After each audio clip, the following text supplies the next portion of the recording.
Muy bien, pues ahora vamos a ver algo de aquí dentro del Sermón del Monte que dice, el subtítulo en la versión 60 dice, ¿cómo dice? Dios y las riquezas. Pero en realidad está hablando del servicio. Dice, no, ninguno puede servir a dos señores, ese es el punto, ¿verdad? Y lo curioso de eso es que en ese punto que Jesús está hablando esto, está equiparando, ¿verdad? Yo supongo porque la gente lo había equiparado ya, la cuestión de las riquezas prácticamente se le había elevado a categoría de Dios. ¿Sí? Pues es eso. Porque Jesús dijo, ninguno puede. Claro, él está hablando, dando un ejemplo. No puedes tener dos amos. Bueno, aquí en nuestro tiempo pues, la gente tiene dos y hasta tres patrones, ¿no? Pero es que hay que entender, y hoy vamos a explicar un poquito esto, en el contexto en el que Jesús habló esto, ¿verdad? Porque no es lo mismo que ahorita, y no quiere decir que lo que ahorita sea lo que manda lo que el Señor dice que es, y el principio que está involucrado aquí, que debe ser aplicable en cualquier etapa de la vida o cualquier situación, por mucho que cambie. De todo esto es vigente, ¿no? O sea, no cambia en razón de que cambie el mundo y entonces ya el Señor se quedó obsoleto o no sé, como algunos a veces piensan, porque piensan que lo moderno es una cosa y que eso era de antes. No, pero aquí está involucrado el principio que Jesús nos quería enseñar. Por eso yo le cambié el título de Dios y las riquezas y le puse servicio único, o podríamos decir servicio exclusivo, porque es lo que demanda el Señor de nosotros. Él no comparte, ¿verdad? No, es que vamos a compartir, no. Dicen los que se casan, no, es que yo me quiero casar contigo para que compartamos nuestra vida. Soy bonito, ¿verdad? Pero es una aberración. Si una persona se casa para compartir algo, entonces va a ser una desgracia. ¿Por qué? Porque compartir algo, ¿qué es compartir algo? Pues no sé, a lo mejor yo nomás comparto el 10% de mi vida, ¿no? Y el otro 90% me la reservo. Eso es compartir, ¿verdad? Cuando la gente se casa, ¿qué dice? Yo te acepto, ¿no? Entonces, como si me lo estuvieran regalando, pues acepto algo, ¿no? Eso no tiene ningún chiste, ¿verdad? Porque nada más tira uno la mano y si es bien educado, pues por lo menos da las gracias, ¿no? Y si no, ni las gracias da. Que le den algo a uno no lo compromete a uno en nada. En realidad yo les he enseñado a muchos de los jóvenes que la cuestión no es si acepto, la cuestión es yo me entrego a ti, que es una cosa diferente. Porque ahí no voy a compartir algo de mi vida, yo me entrego a ti, es decir, yo desde ahora en adelante te pertenezco a ti, aparte del Señor, ¿me entiendes? O sea, yo le pertenezco al Señor, pero el compromiso es pertenecerte también. Fíjense qué diferente es, por eso los matrimonios no funcionan, porque no entienden eso. Cada quien está compartiendo lo que se le pega a su regalada gana de compartir. Entonces, imagínense, pues por eso estamos como estamos, no es de compartir, es de entregarse, darse completamente y pertenecerle a la persona. Entonces, ya es otra cosa. Entonces, Jesús demanda esa exclusividad para Él. Esa es la cuestión, que Él demanda esa exclusividad. Él no le gustan las cosas a medias, ni quiere tantito, ni una probadita, o le damos todo o no le damos nada. Así es Él. Él no se conforma con migajas. Nosotros le queremos dar migajas siempre, ¿verdad? Como aquel niñito que le estaba dando de la comida que le estaban dando en la mesa, ¿verdad? Le estaba dando a su perrito, ¿verdad? De la misma pechuguita que le estaban dando a él, y le agarraba un pedacito y se lo daba al perro acá debajo de la mesa, ¿no? Entonces, pues la mamá se da cuenta que está haciendo esto el niño, ¿verdad? Le dice, no, es que yo al perro le doy lo suyo, que no sé qué. A ver, vamos a darle esto y ya. Y tú sigue comiendo tu comida. Y se voltea el niño al perrito y le dice, pues yo te estaba dando una ofrenda, pero mi mamá te manda esta limosna. O sea, Él estaba dando lo mejor, la señora estaba dando. Digo, se entiende cuál era el punto, pero el niño lo entendió de otra manera. Estoy dando lo mejor y mira lo que te mandan ahí, ¿no? Una barbaridad. Bueno, Mateo 6:24, que es el texto que nos atañe, dice ahí: nadie puede, y escuchen eso, nadie puede servir a dos señores. O sea, no es si quiere o como les dije, ahora pensamos que sí podemos. No podemos. Nadie puede servir a dos señores.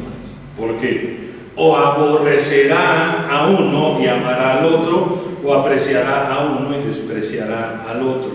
Ustedes, ya más claro dijo, no pueden servir a Dios y a las riquezas. Entonces ese es algo que Jesús dijo. Él dice, no se puede. Por la misma demanda que Él pone sobre esto, de que Él requiere una exclusividad. Y si no, no quiere nada. Entonces, es algo que debemos entender nosotros, porque Jesús lo planteó así, y nosotros tenemos que entenderlo como Él lo planteó, no como en nuestro tiempo es. Él dijo, o soy Señor o no soy Señor, punto, y se acabó. Pero aquí a medias, ¿soy medio Señor? No es de su agrado. Entonces, vamos a ver que en realidad un cristiano, o los cristianos, debemos de ser esclavos de Cristo, no servidores, no empleados, esclavos de Cristo, que es una cosa distinta. Claro, ya no nos gusta esa palabra, ¿verdad? Porque pues ya abolimos la esclavitud según nosotros, ¿no? Según nosotros, ¿verdad? Pero pues en realidad seguimos siendo esclavos de muchas cosas, de los vicios, de las malas costumbres, de los malos hábitos, ¿no? Es decir, hay muchos tipos de esclavitud en los cuales los hombres y las mujeres están metidos, ¿verdad? Pero nosotros somos esclavos de Cristo, ¿verdad? Y puse ahí la cruz porque la cruz no es un artículo decorativo como muchas personas lo usan, como se cuelgan una crucecita como un artículo decorativo, pero pues es incorrecto porque no es esa su función. La cruz es el instrumento de muerte para Jesús, ¿no? Entonces, como si con la pistola que mataron a tu papá, tú la traes colgada en el pescuezo, porque es un adorno, es una estupidez eso. ¿Me explico? Entonces, no hay razón de que un cristiano traiga colgada una cruz, puesto que no. O quiere decir que no entiende lo que significa la cruz, ¿verdad? Y cree que es un elemento decorativo, pero su significado es la muerte de Cristo y también la muerte a nosotros mismos. Porque dijo, el que quiera venir en pos de mí, dijo Jesús, ¿qué? Tome su cruz cada día, no de vez en cuando, cada día, y solo entonces, sígame. Sin eso, Él no quiere nada. Y debemos entenderlo así. Sin que moramos a nosotros mismos, no nos quiere el Señor. Nosotros pensamos que Él quiere a todos, entonces decimos eso. Bueno, que Él amó al mundo, sí, y ya hizo lo propio porque entregó a su propio Hijo para salvarnos. Pero en cuestión de la relación con Él es muy claro con lo que Él espera. No es de ahorita, desde siempre. En el tabernáculo no cualquiera podía entrar nomás porque se le pegaba la gana entrar. Ya me expliqué. Había unos requerimientos. Ahora todos podemos entrar a su presencia, si siempre y cuando estemos en donde debemos de estar y Cristo sea Señor, o sea, el amo, el dueño de nuestra vida, y nosotros seamos esos esclavos. Si a nosotros nos molesta ser esclavos, pues entonces no tenemos nada que hacer con Cristo, porque somos esclavos de Él. Pablo, vez tras vez, decía lo mismo. Pablo, siervo de Jesucristo. O sea, lo mismo está diciendo Pablo, esclavo de Jesucristo. Él entendía con claridad. Así que para nosotros la cruz significa, por un lado, una muerte vergonzosa, porque en las cruces mataban a los criminales y Jesús no era un criminal. Y le dieron una muerte como si fuera un criminal, cosa que es incorrecto. Luego del otro lado, entonces, como él dijo, el que quiera venir pos de mí, tome su cruz cada día y entonces me sigue. Entonces tiene ese significado: la muerte del Señor, el instrumento de muerte del Señor, y la muerte a nosotros mismos cada día. Entonces, pues no hay razón de traerla colgada en el pecho, porque lo que necesitamos es vivir eso cada día. ¿Ven? O sea, es muy importante entender esa parte, y ya con eso pues vamos avanzando. Ahora, para entender todo esto tenemos que también considerar a qué se refiere la Biblia cuando habla de ciertas cosas o ciertas palabras que hay en la Biblia, exactamente qué quieren decir, ¿verdad? Por ejemplo, entonces, Señor, ¿qué cosa quiere decir Señor? Bueno, en el original griego, la palabra que nosotros traducimos Señor es Kurios, pero Kurios no era una cosa que se le aplicaba a cualquier persona. Kurios era César, por ejemplo. No todos eran Señor. En ese entonces, como eran dominados por los romanos, a César se le llamaba Señor. Con eso, pues todos reconocían que eran esclavos de él, y porque dominaba todo. Entonces, no era como ahora que señores, cualquiera que pasa por ahí por la banqueta, ¿verdad? Ahí va un señor, o ahí van unos señores. Pues ahora ya no significa lo mismo. Por eso es muy importante entenderlo, porque independientemente de que para muchos no signifique lo mismo, nosotros debemos entender en la Biblia qué quiere decir cuando dice que Cristo es Señor, y luego qué quiere decir cuando yo digo que Él es mi Señor. O sea, yo debo de entenderlo. Como dije, no, eso, el que ahora se entienda de manera distinta no le quita el valor que tiene ni el señorío de Cristo, ni lo que debe de ser en mi vida. ¿Me explico? Pero se hace necesario entonces explicarlo para que podamos nosotros entonces darle esa aplicación cabal a nuestras vidas. Entonces, nosotros traducimos esta palabra Kurios, Señor, pero esta palabra significa amo absoluto, no patrón, porque patrón es alguien que me contrata y yo puedo trabajar ahí 8 horas, y después de esas 8 horas yo hago lo que se me pegue la gana con mi vida, ¿no? Porque ya en el trabajo hago lo que me piden que haga y después pues, hago lo que se me pegue, y el patrón no tiene nada que ver conmigo. Fíjense, no es un patrón, es amo absoluto, es decir, dueño. ¿Me entiendes? Así que es el dueño absoluto de nuestro ser. ¿Por qué creen que nosotros le entregamos nuestra vida a Cristo?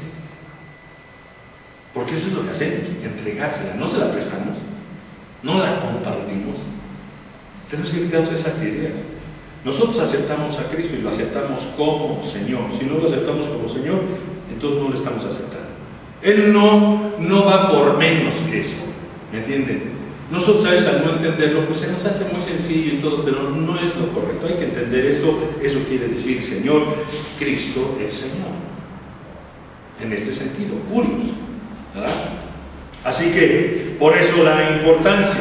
Romanos 10:9, que es lo que les estaba yo diciendo, fíjense cómo dice.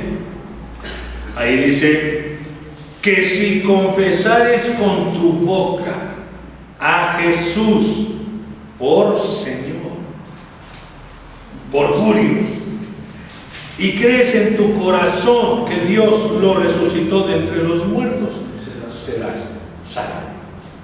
Pero confesar a Jesús por Señor quiere decir que yo acepto su señorío, que yo acepto volverme su esclavo y que Él es el dueño absoluto de mi vida, es el amo de mi vida, no es mi patrón, no es mi amigo como todo el mundo, es que es mi amigo. Bueno, en otro rubro podemos ser amigos, pero esto empieza con ser esclavos de Él, con aceptarlo como Señor, con reconocerlo como Señor y creer verdaderamente que Dios le levantó de los muertos. Desde entonces y solo entonces será salvo. Por eso muchos a veces cuando en las reuniones de los cristianos, congresos o cosas así, a veces ya el llamamiento que se hace a las personas no es que se arrepientan de sus pecados, que entreguen sus vidas a Cristo y que le acepten como Señor. Ya no es eso. Ahora hay que aceptar a Cristo porque Él te quiere bendecir, porque Él te va a dar paz, porque Él te va a ayudar con tu matrimonio, porque Él te va a ayudar con tu vida, porque, ¿me entiendes? Entonces se pone en otro rubro la razón para aceptar a Cristo.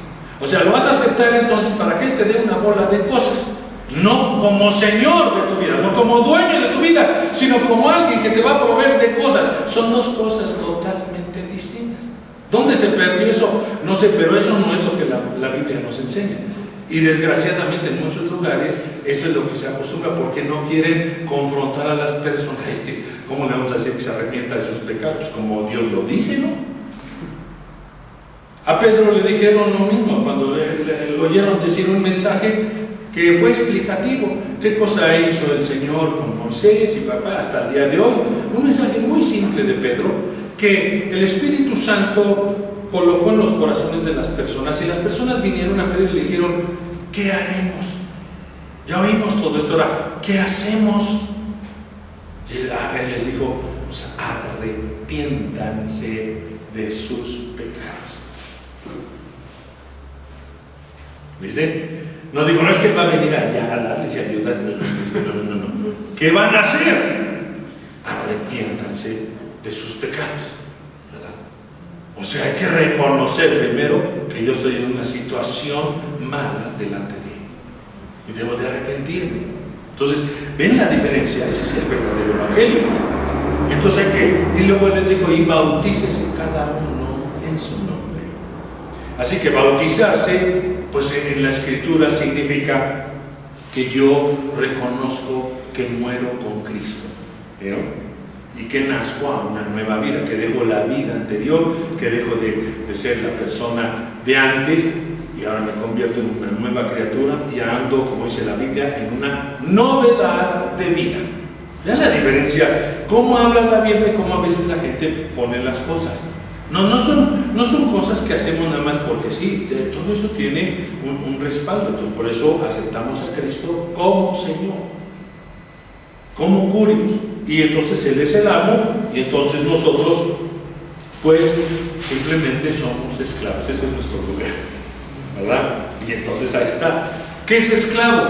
Pues la palabra que traducimos servir, ahí donde dice ninguno puede servir a dos señores, esa palabra servir en el griego original es doulain y significa ser esclavo.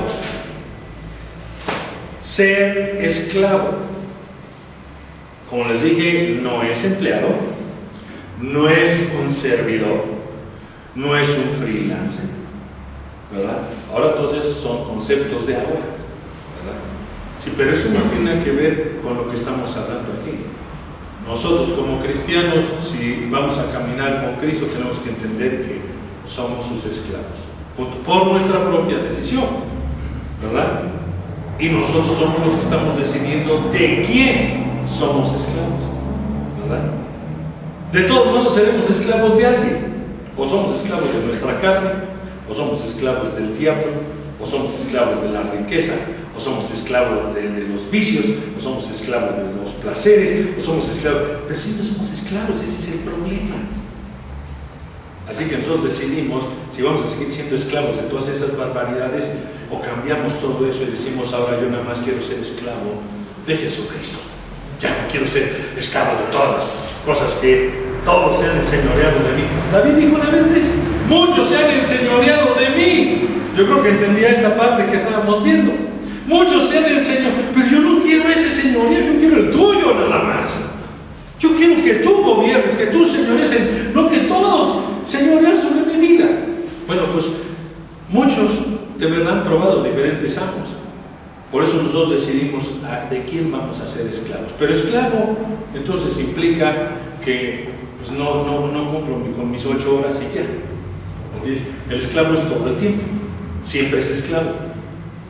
A nosotros no nos gusta todo eso, pero nosotros no somos más buenos que Dios, ¿me entienden? A veces nos hacemos más buenos que Dios. Ay, no, pero ¿cómo va a ser? Pues yo nomás leo lo que el Señor dice, y si Él dice de una manera, yo digo: está bien, Señor, tú sabes más que yo, ¿no? O yo sé más que tú.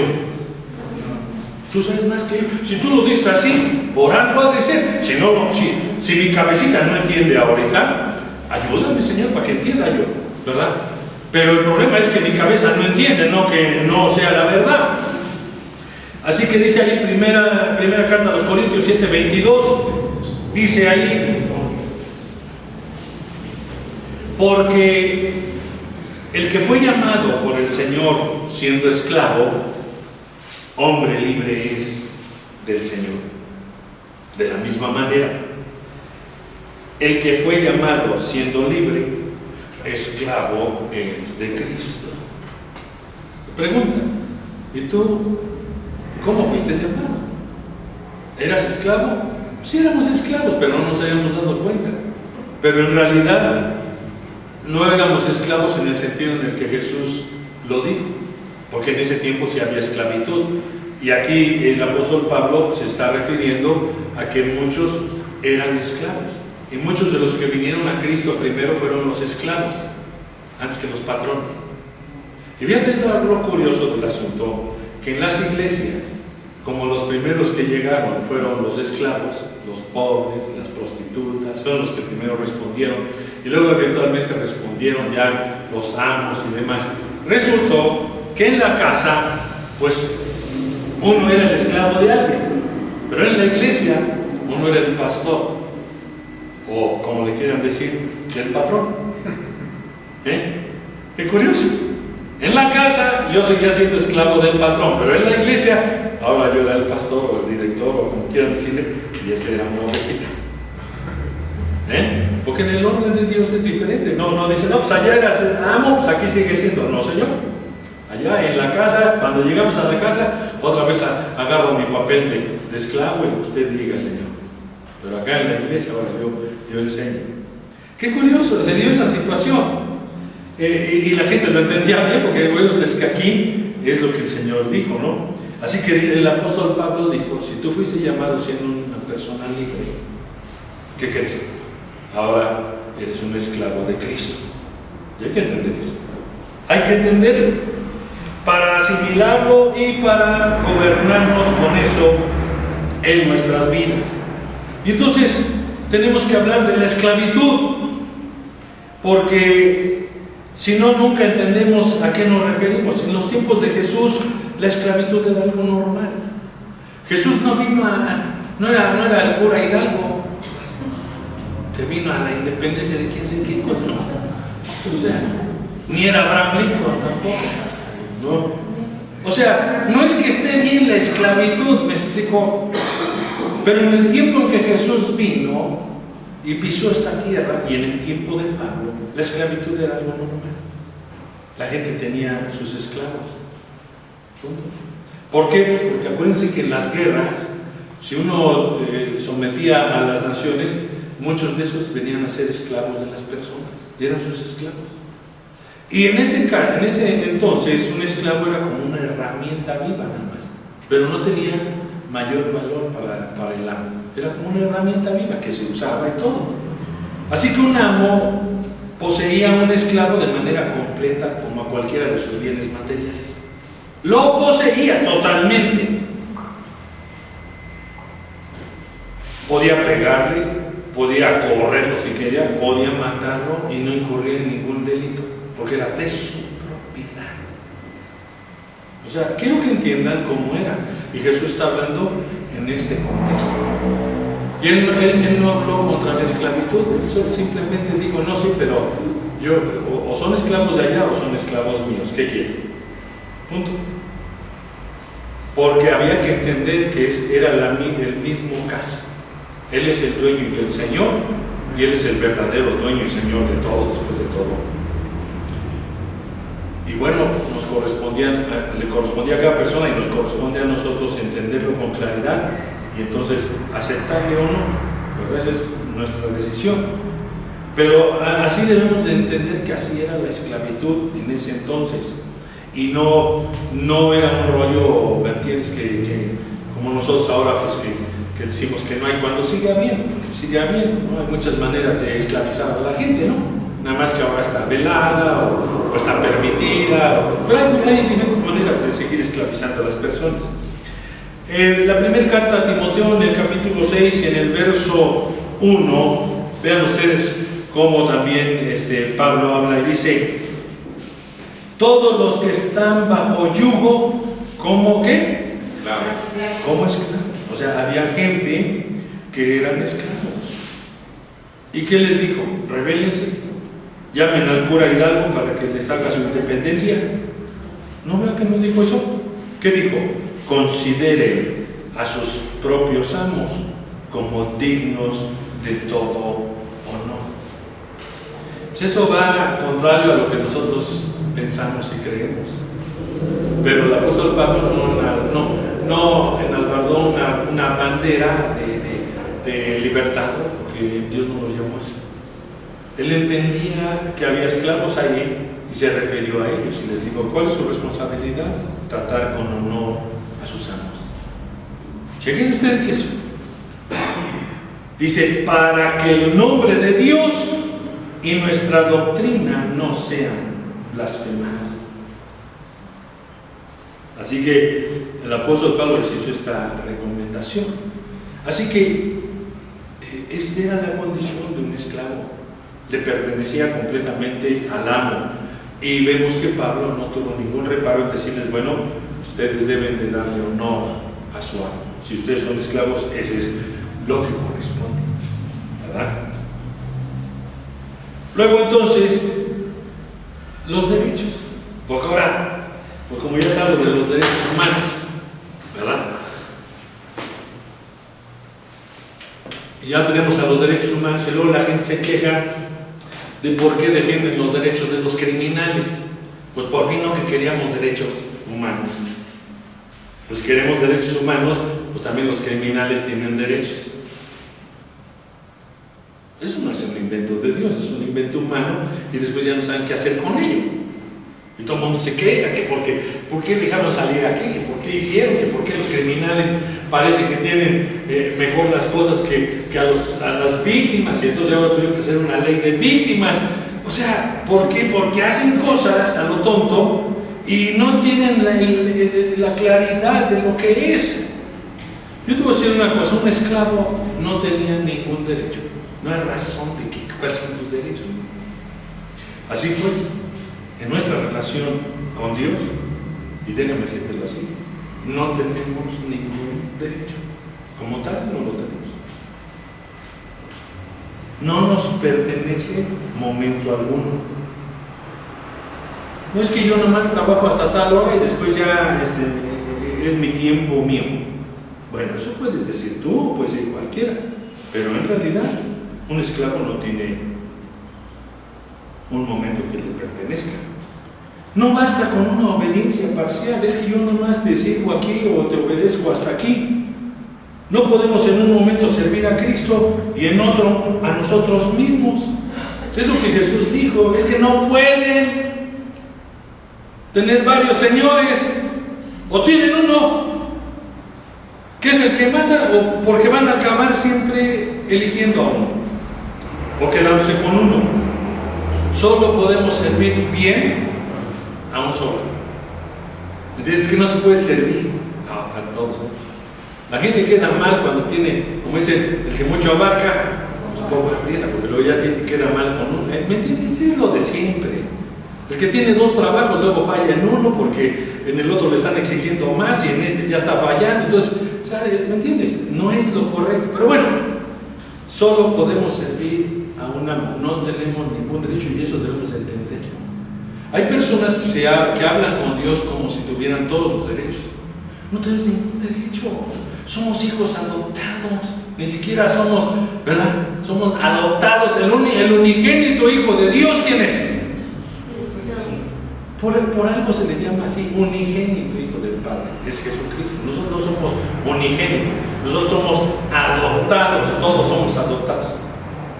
Si nos gusta o no, pues, ¿entiendes? Él sigue con sus cosas. Yo estoy contento de que me haya adoptado. Sí, definitivamente. A mí no me importa. Muchos hijos adoptados de nuestro tiempo, que los adopta alguien por alguna razón, chéquenlos, la mayoría después están quejando. ¿Que por qué me abandonaron a mí? ¿Que por qué me recogió esto?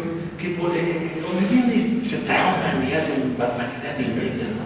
En lugar de que digan, hombre, pues gracias porque tú me recogiste de la basura que me tiraron. No, es que ¿por qué me tiraron a la basura? Pues por algo ha de ser, ¿verdad? No.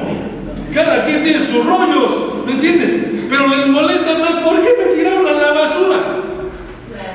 Cuando debe decir, pues gracias que tú me recogiste de la basura, ¿no? Te voy a besar los pies por andarme recogiendo de la basura. No, en lugar de reconocer todo lo bueno que esa persona o esas personas han hecho por está siempre pensando en que quiero conocer a ese que... ¿Para qué lo quieres conocer si te tiró a la basura? Yo nomás digo, chequen ustedes la contradicción. ¿Quieren conocer a quien los tiró a la basura? Ven que estamos mal de la cabeza. Pero mal, absolutamente mal. Mira, yo me siento a gusto con ser adoptado. ¿Entiendes? Es mejor ser adoptado que no tener ningún papá, ¿no? ¿Verdad? Entre tener un padre o no tener ninguno, prefiero tener uno. Así que, si soy adoptado, estoy muy contento. He sido feliz por esos 30 y tantos años, 36 años de adoptado. ¿Entiendes? Así que estoy muy contento. No lo veo. Entonces, tenemos que quitarnos esas ideas de que tenemos quién sé cuántos derechos. No tenemos ningún derecho. Todo ha sido por gracia y misericordia de Dios. ¿Me entiendes? Él no estaba obligado a hacerlo. Lo hace porque quiere, porque Él es bueno, porque por Él. Son cosas de Él, de su voluntad de Él. No tienen que ver contigo, tienen que ver con Él. Y si dentro de esas decisiones que Él toma nos ha dado un lugar, hombre, qué maravilloso. Yo estoy agradecido y estaré agradecido toda mi vida, porque yo sé que soy una amenaza y sin Él soy más que una amenaza, la verdad. Así que, ¿qué hago? Yo sé que sin Él, ¿qué tipo de persona puedo llegar a ser? No es de que nadie, no sé por qué he sido así, no sé la maldad que hay en cada uno. Por lo menos hay que entenderlo. Así que, ¿qué derecho puedo tener? Ninguno. No tengo ningún derecho. Lucas 17, 7 al 9, y esto lo dijo Jesús, y a muchos se les indigesta, pero espero que a ti no se te indigeste. Pero ve lo que dijo el Señor. ¿Quién de ustedes tiene un siervo arando o pastoreando ovejas? Y cuando regresa del campo le dice: ven enseguida y siéntate a comer. Dice, ¿no le dirá más bien: prepárame algo para cenar y vístete adecuadamente y sírveme hasta que haya comido y bebido, y después comerás y beberás tú? ¿Acaso le da las gracias al siervo porque hizo lo que se le ordenó? Yo creo que debemos de poner mucha atención a esto, porque esto es algo que Jesús dijo. Y muchos se sienten más buenos que el Señor, pero no somos más buenos que el Señor. Él habló de lo que Él conocía en su tiempo y en su tiempo. No es que Él desconociera todo, es el Hijo de Dios, es Dios mismo. Pero Él dijo, si alguien tiene un siervo y el siervo viene del campo, ¿lo atiende a uno? No. Al contrario, dice, oye, prepárame. No le dice, ay, estás muy cansado, ¿te quedan fuerzas para servirme mi sopita? Pues no, nada más le ordena. ¿Viste? Sírveme, punto. Ni por favor. Es una orden, sírveme. Ay, pero por favor. ¿Por qué por favor si eres el esclavo? Entonces dice, y después ya que yo ya comí y bebí, ahora entonces sírvete tú solo, ¿verdad? Pero fíjate cómo Jesús lo planteó. Dijo, así es la vida. ¿Les guste o no? Entonces, Él dijo, cuando habló esto, Él lo resumió así: cuando ustedes saben todo lo que se les ha pedido que hagan, entonces digan, siervos inútiles somos, porque solo hicimos lo que se nos pidió. Así que, ¿qué gran cosa hicimos? Nada. Hay unos que se ponen toda la gloria para ellos. Es que estamos haciendo esto, es que estamos haciendo lo otro, es que para acá, es que para acá. Y dijo el Señor, eso no es así. Cuando hagan lo que yo les pido que hagan, nada más digan, siervo inútil soy porque solamente hago lo que se me ha pedido. Pero no, pues ahora todo el mundo se echa sus cebollazos re duro, ¿no? Y todos son sus planes estratégicos y sus quién sé qué barbaridades, y por eso no es cierto. Eso es lo que el Señor dijo. Así que hasta estamos mal cuando nosotros nos apropiamos de la gloria que es de Dios y decimos que nosotros lo hicimos y que nosotros inventamos y que por nosotros las cosas son como son. Pues no es cierto, no es cierto. Pero bueno, es muy importante entonces entender esto. Un esclavo no tenía entonces, dijimos, ningún derecho, ¿verdad? Ni nada que se le pareciera. Era simplemente un esclavo y seguía órdenes. Y cuando uno haga lo que se le ha pedido hacer, entonces tenemos que decir, siervo inútil soy, porque solamente hago lo que se me ha pedido. Y entonces ahora tenemos las riquezas. Cosa que estamos explicando estas cosas para que nos queden bien claras todas estas situaciones. Igualmente la palabra que traducimos riquezas aquí, en el original griego es mamón. Ahora mamón pues ya es otra cosa, ¿no? Aquí en nuestro mundo porque aquí, ¿verdad? Pero mamón provenía de una raíz que significa confiar. Fíjense cómo las cosas se van deteriorando porque no las entendemos. Y después, ¿a dónde llegamos con las cosas? Bueno, esta era la palabra. Todavía hay versiones que así la traducen, mamón, porque así es en el hebreo, ese es el idioma original, digo, en el griego, mamón.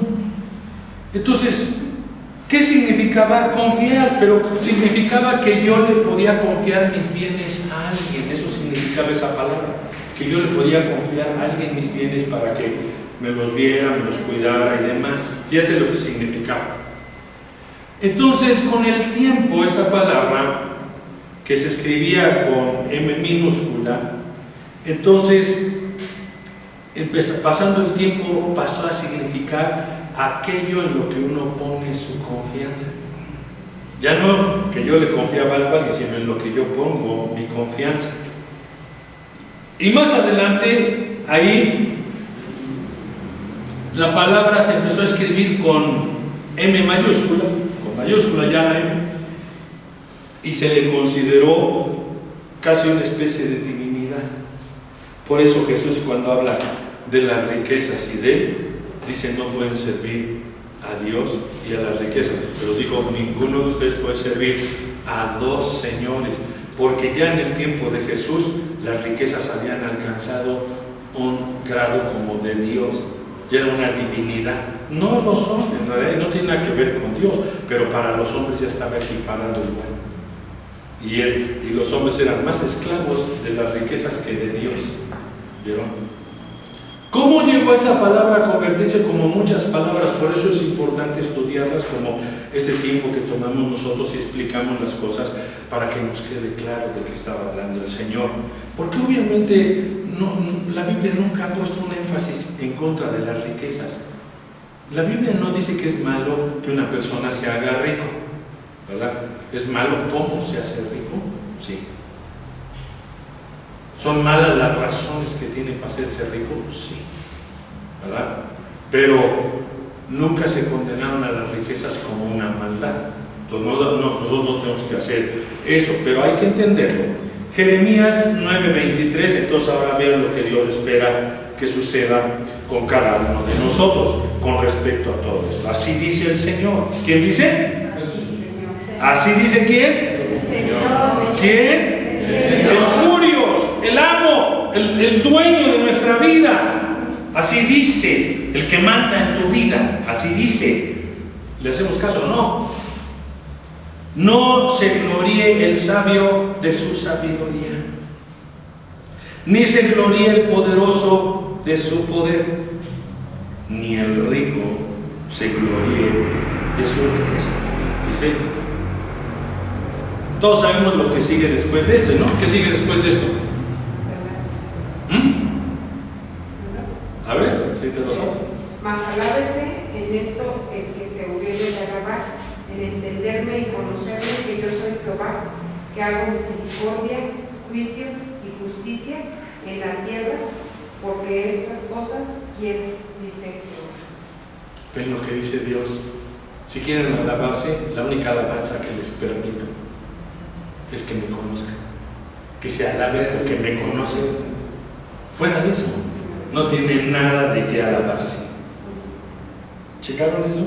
Eso dice el Curios, el Señor, el amo de mi vida. Ahora, ¿qué hago yo? Porque resulta que si yo voy contrario a lo que dice el Señor, entonces ¿yo quién soy? Entonces yo no soy su esclavo, porque entonces yo hago lo que se me pega la gana, y entonces ahí ya hay un problema. Por eso es importante entender las cosas, ¿eh? Así dice. Ahora, vamos a ver el segundo punto, el lugar de las posesiones. Ahí puse una casita acá bien chida, ¿verdad? El lugar de las posesiones. Porque deben de tener un lugar. En la vida del cristiano todo debe estar en su lugar. Solo que el lugar de Cristo no debe de ser usurpado por nada, ni por las posesiones. Es decir, todo debe tener un lugar, pero el lugar de Cristo es exclusivo. Y no siempre es así. Y por eso es muy importante que nosotros lo entendamos. Estamos viendo un versiculito que el Señor nos enseñó. Y vean cuántas cosas hay ahí. ¿Cuál es el lugar entonces de las posesiones? Para empezar, todas las cosas le pertenecen a Dios. Todas las cosas le pertenecen a Dios. En última instancia, la propiedad de las cosas es de Dios. Nadie posee de forma absoluta las cosas. Lo que tenemos es propiedad de Dios y debemos usarlo tal como el dueño lo haría, como Él haría. ¿Eh? Si nosotros pensamos que somos dueños de muchas cosas, estamos equivocados, porque todo eso es de Dios. ¿Lo entendamos o no? ¿Lo entendamos o no? Nosotros nos podemos morir de un día para otro, ¿cierto? Punto. Se acabó. Dios es el Dios es el que hizo todas estas cosas. Entonces las cosas son de Él. Un cristiano debe tener esta conciencia para que pueda poner en su lugar las riquezas que pueda tener y jamás usurpen el lugar de Cristo. El lugar de Cristo es exclusivo y no debe de haber nada en ese lugar. Todas las demás cosas deben de estar en otro orden. El lugar de Cristo es superior y todas las demás cosas deben de ocupar su lugar sin equipararse a Cristo. Porque lo que el Señor dijo, ninguno puede servir a dos señores, porque o aborrecerá a uno y servirá al otro, o menospreciará al otro y entonces servirá a este. Y lo que Él con eso nos estaba diciendo es: yo demando exclusividad. Salmo 24:1 nos dice aquí: del Señor es la tierra. ¿De quién? Del Curios, del amo. Del Curios es la tierra y todo lo que hay en ella. ¿Qué hay en esa tierra? ¿Qué? Todo lo que hay. Pues hay un montón de cosas, pero todo, incluyéndonos a nosotros que estamos también aquí, somos propiedad de Dios. Punto y se acabó. Así que debemos de entender, no son declaraciones poéticas y bonitas nada más. Son declaraciones de la verdad que hay, de quién es Dios y de que pisamos cosas que no nos pertenecen. Así que por eso las riquezas tampoco completamente nos pertenecen, porque son de Él también. Dice: el mundo y los que en él habitan. Así que ya todos estamos en esa cuenta. Y por eso es muy importante darle el uso a las cosas de manera como Dios nos lo pide. Luego otra cita dice Salmos 50, versos 10 al 12. También ahí tenemos otra cita y vean lo que el Señor dice: porque mío es todo animal del bosque y el ganado sobre 1000 colinas. Conozco a todas las aves de los montes. Y pues nosotros allá no conocemos a todos, ¿verdad? Todavía tenemos que saber que descubrir nuevos pajaritos y nuevas cosas. Dice que Él conoce todas las aves. Conozco todas las aves de los montes y mío es todo lo que en el campo se mueve. Si yo tuviera hambre, no te lo diría a ti, porque mío es el mundo y todo lo que en él hay. Nuevamente nos dice, todo lo que en él hay, ¿verdad? Así que, qué importante es que nosotros entendamos, y esto nada más son un par de citas que nos hablan de Dios, pero hay más citas que nos hablan de la propiedad de Dios y son un recordatorio para nosotros, para que nosotros no nos apropiemos de algo que no es nuestro. Todo lo que tenemos es prestado, sea lo que sea que tengamos. Los hijos son prestados, porque ¿quién te dio la capacidad de tener hijos? Dios. No todas las personas tienen hijos, aunque quieran. Es que todos creen que es nada más porque queremos, pero créeme que no es así. Hay muchas personas que quieren tener hijos y no pueden tener hijos. Entonces, si uno tiene hijos, debe uno ser agradecido con Dios. Gracias, Señor, que me diste unos hijos, ahora los voy a criar para ti, porque finalmente, de todas maneras, siguen siendo tuyos. Nada más me los prestaste tantito, ¿verdad? Es un préstamo que Dios nos hace y nos responsabiliza de eso. Pero nosotros tenemos la tendencia a apropiarnos de todo y pensar que nosotros somos muy chipocludos y que nosotros hacemos todas las cosas y que es nuestra gran capacidad. No es cierto, y hay que entenderlo así. Todo es de Dios, aquí vivo, todo es mío, todo, sin excepción.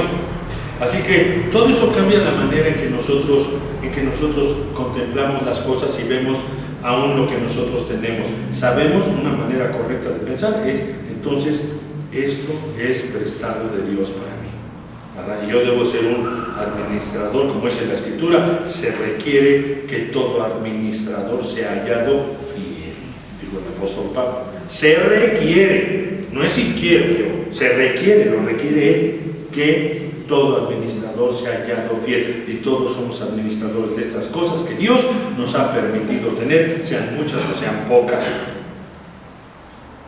Así que entonces tenemos aquí que las personas son más importantes que las cosas, porque luego nosotros estamos un poquito chuecos en eso.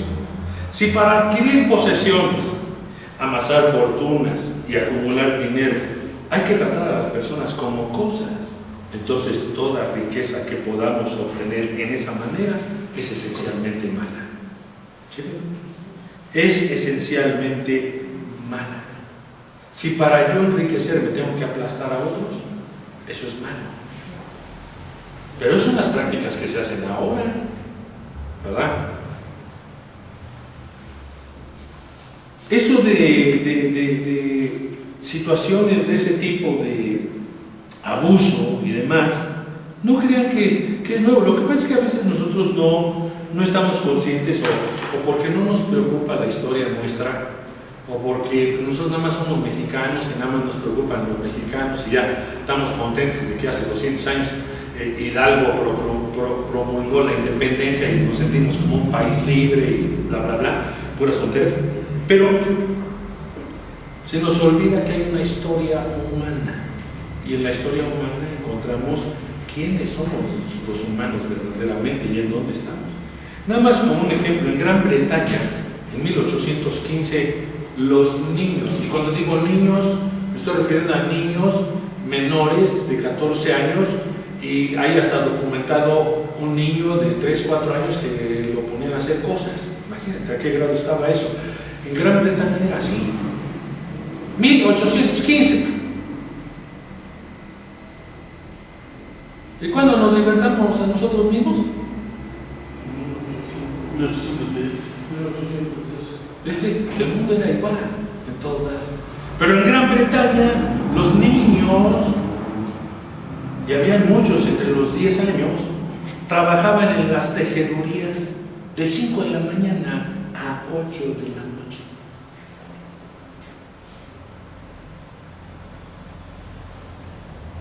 Cuando ya no los necesitaban, por alguna razón, ¿sabes qué hacían? Los llevaban al campo y los abandonaban. Es lo que hacían. ¿Y quién veía eso? Dios siempre ha tenido gente, ¿verdad?, que ha levantado la voz. Han sido cristianos, porque los demás ni decían nada. Pero ha habido gente que levantaba la voz y eso que están haciendo está mal. Si para nosotros tener una tela más barata tenemos que hacer esas barbaridades, entonces mejor que no tengamos tela. Pero claro, eso lo decía una persona, no el industrial. Los industriales decían, no, ¿qué me importa? Yo tengo que conseguir mano de obra barata y tengo que abusar. Sí, pero no se dan cuenta que finalmente la bronca ahí es con Dios. Les estoy dando nada más un ejemplo. Y Gran Bretaña tiene muchas cosas de este tipo, con los niños, trabajando y teniéndolos realmente en condiciones terribles, ¿me entiendes? Entonces ahora son un país industrializado, sí, pero tenemos que conocer su historia para ver dónde están. Y entonces nos damos cuenta, para Dios, las personas siempre son más importantes que las cosas, ¿verdad? Eso es muy importante que lo sepamos. Proverbios 28-21, ¿qué dice ahí? Ahí está. Hacer acepción de personas no es bueno. Hacer acepción de personas no es bueno. ¿Qué cosa es hacer acepción de personas? Es distinguirlas, es clasificarlas. Cuando yo hago acepción de personas es porque a mí me caen mejor los que son como yo y no me caen tan bien los que no son como yo. Esa es hacer acepción de personas. Yo me junto con mi grupo reducido de personas y los demás me importan un cacahuate. Pues no es correcto, estoy haciendo acepción de personas, estoy menospreciando sectores de personas. Dice, pues por un bocado de pan el hombre pecará. Es decir, cuando algo le interesa a alguien, es capaz de hacer muchas cosas y puede pasar encima de otros con tal de obtenerlo. Dice, fíjate cómo dice, por un bocado de pan el hombre pecará. Ahora por millones de pesos, ¿qué no hará? Entonces, ya está puesto el principio. Por un bocado de pan el hombre puede hacer 1000 cosas, se puede pervertir, puede hacer 1000 cosas. Si es por un bocado, entonces por millones de pesos. ¿Qué no hará? ¿Qué no hacen ahora las compañías? ¿Verdad? Hacen un montón de barbaridades, ¿verdad? Entonces, hay que entenderlo. Dios quiere que veamos a las personas como personas y con mayor valor que las cosas. Las cosas o los bienes deben de ser bienes subordinados, no deben ser señores. Job 31:25, a mí me llama la atención, este hombre es, digamos que Job se le considera el libro más antiguo de la Biblia, nomás para que tengas idea. Una cosa es que lo tengamos en medio de la Biblia, otra cosa es que es de los más antiguos y probablemente es muy anterior. No, probablemente es anterior a cualquiera de los libros de la Biblia, incluyendo al Génesis o a cualquiera de esos. Es anterior el libro de Job. A mí me llama la atención que no tenían leyes, las leyes que Dios trajo con Moisés, que no tenían Biblia como nosotros, que no tenían, así como nosotros, un montón de lugares a donde poder ir. No podía ir a un congreso, no podía mandar a su señora a un congreso de mujeres porque no había. Pero él era un hombre que conocía a Dios. ¿Y qué dijo Jeremías? Alábese en esto el que se hubiere de alabar, en entenderme y en conocerme. Y Job era un hombre que entendía y conocía a Dios. Y fíjate qué dice él. Él dice, si me he alegrado porque mi riqueza era grande y porque mi mano había adquirido mucho. ¿Qué está diciendo Job? Yo nunca me alegré. Te estoy hablando de Job, que era un millonario. Era como un Slim. Nada más que pues, Slim no le llegaba a los talones a Job. Ve Job su manera de pensar. Jamás. Él está platicando, dialogando con Dios. Y entre las cosas que le está diciendo, dice, si yo he hecho todas estas cosas, pues agárrala contra mí, mátame de plano. Pero él no había hecho eso. Cuando él menciona estas cosas, quiere decir que estas cosas él no las había. Yo no me he alegrado porque mi riqueza es grande. De veras era riquísimo. Pero no se alegraba en eso, se alegraba en Dios. ¿Viste la diferencia? No se alegra, es que yo soy muy rico, soy muy... Dice, no, y porque mi mano había adquirido mucho, tampoco. No eran cosas en las que él se alegraba. ¿Sabes qué nos hace ver esto? Que Job tenía los lugares correctamente aplicados. Dios era Dios sobre todas las cosas en su vida y todas las demás cosas ocupaban un lugar. Y lo vemos porque él fue probado y demostró que no era cuento ni era de pico nada más. Porque de lengua nos podemos comer un resto de tacos, ¿verdad? Allí en Coyoacán hay unos de lengüeta. Hombre, qué bárbaro. Pero de lengua nos podemos comer lo que sea. Podemos decir mil cosas. Job, lo que él decía era verdad y había sido probado. Chécale, perdió todo, toda su riqueza, todos sus borreguitos, todos sus ganados, perdió todos sus siervos, perdió todas sus posesiones, perdió todos sus hijos, perdió su esposa, porque su esposa tampoco ya lo mandó allá lejos. Todo lo perdió y él se mantuvo caminando con Dios. Y Dios dijo de él, en todo esto, Job no pecó. No era cuento. A unos apenas se les enferma un chamaco, ya se enojan con Dios porque se les enfermó, como si tuvieran una póliza de seguro, ¿no? ¿Por qué? Le reclaman a Dios, ¿verdad? No. Este hombre entendía el lugar de las cosas. Y el lugar primordial en la vida de Job era Dios y nadie más que Dios. En Deuteronomio 24:14 nos dice: no oprimirás al jornalero pobre y necesitado de tus conciudadanos, o uno de los extranjeros que habita en tu tierra y en tus ciudades. Porque aquí estamos hablando de cómo se obtienen las posesiones, ¿verdad? Lo que has hecho lo has hecho de manera que Cristo, digamos, todo lo que tú tienes, lo has hecho de manera que Cristo se enorgullezca. O sea, que Él diga que estás haciendo lo correcto, o que se entristezca porque ve que estás haciendo prácticas indebidas. Es posible hacerse de riquezas a costa de la honestidad y el honor. Es posible engordar la cuenta bancaria adelgazando la conciencia, ¿verdad? Es decir, ¿cómo tenemos lo que tenemos? ¿Porque hemos pasado encima de otros? ¿Porque hemos abusado de otros? ¿Porque andamos buscando a ver qué le sacamos a los demás? ¿O lo hemos hecho a los ojos de Cristo? Es muy importante que entendamos eso.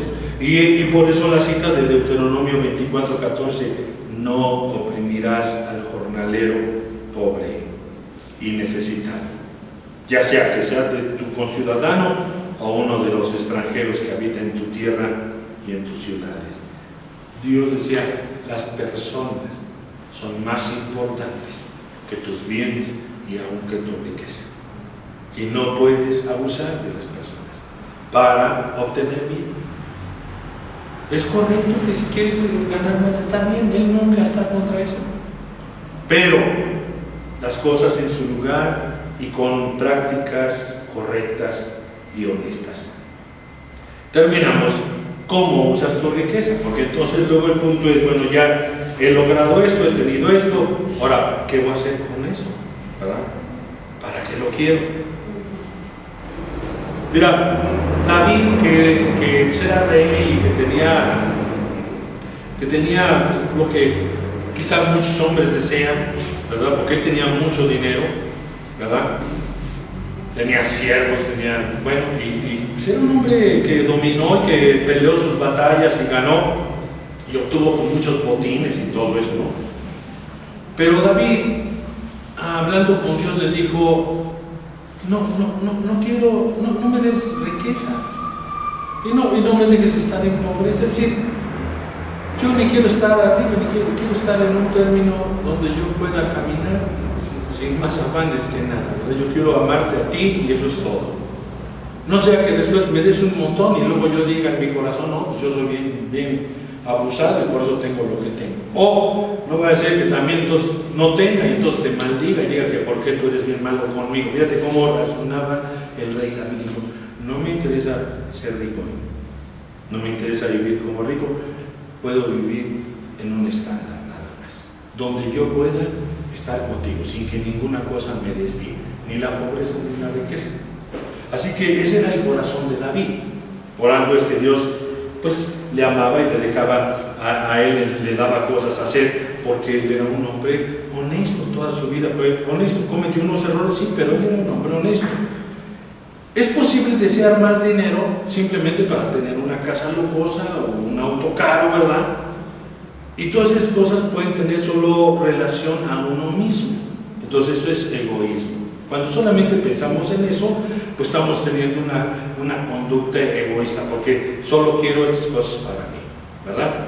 Pero también se puede usar la riqueza para obtener una libertad financiera, lo cual es bueno, ¿verdad? Pero también para bendecir a los necesitados y también para la obra de Cristo. Son tres cosas distintas, ¿verdad?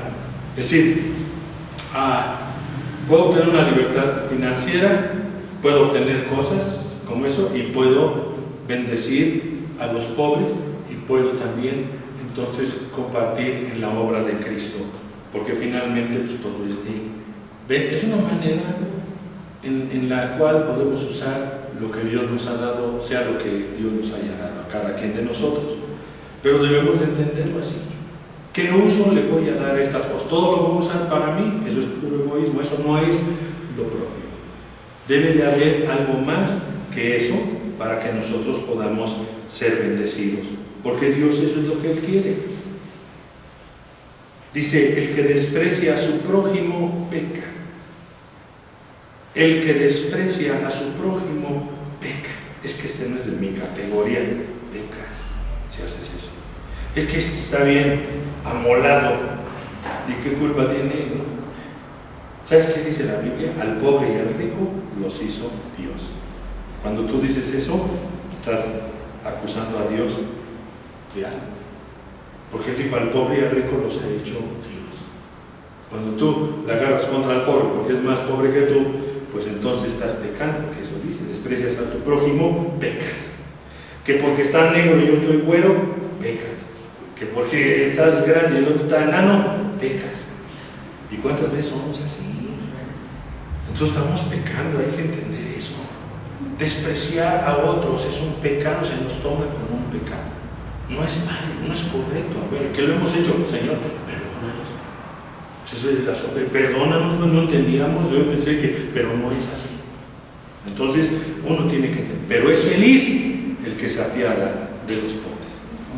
Es otra manera de ver, ¿viste? Están viendo al mismo pobre, pero es otra manera de verlo.